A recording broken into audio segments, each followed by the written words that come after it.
Okay, this is an example of customer order picking with the new updates.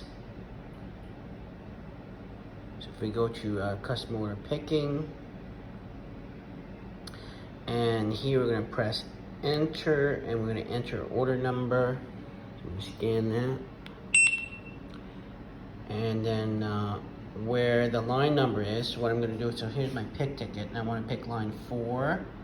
So I'm just going to go over here, and I'm using the keypad. I'm going to press line 4. I'm going to press next, and then it takes me, you can tell there, it takes me to the item number, and the item number is blank. So then go and I scan my part number. So I've got my barcode here, but normally this is for test, but normally you'd have it on a part. Scan that. Whoops. Try that again. That's not working. Oh, there we go. So it now took the part number, and my cursor is in the location field. So at this point, go ahead and scan my location. And my location's filled in, and it's asking me for the quantity to pick. And I've currently one available, and I could basically enter the quantity and process at this point. I don't want to do that just now, but that's scenario 1. So if we go back to the main screen, back to customer order pick, we're going to try to do the same thing again, but slightly differently. Customer order picking. I'm going to press enter. I'm going to scan my order number. So I've got the order number entered. Now I'm not going to enter the line number 4. Instead, I'm going to press the next button. And I'm going to scroll and choose line 4. And I'm just going to scroll down and press the next button. Now you'll notice this time what's happened. Just move this away from the lights.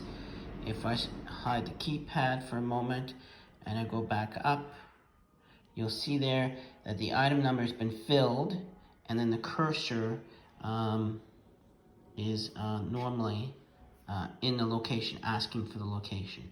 This is useful if you want to go ahead and look up where stuff is stored. You can go back. You still have the ability to enter the part number, but the problem is you have to get past that annoying little help function.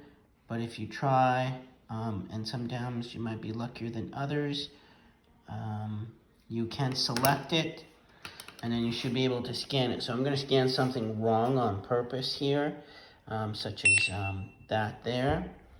And if I scroll back up, you'll notice that where it's asking for the part number, I've actually got a location. So if I go ahead and scan a location again,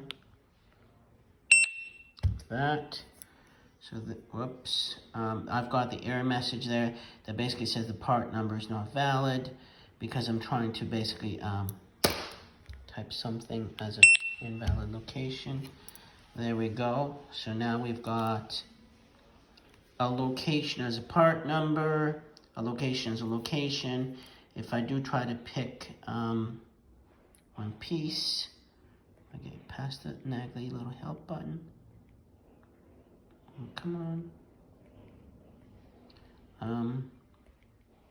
Anyway, can't demonstrate it here, but what's going to happen is we're going to get an error message as we try to process, because that is not a valid part number. That's the point at which it's going to validate that.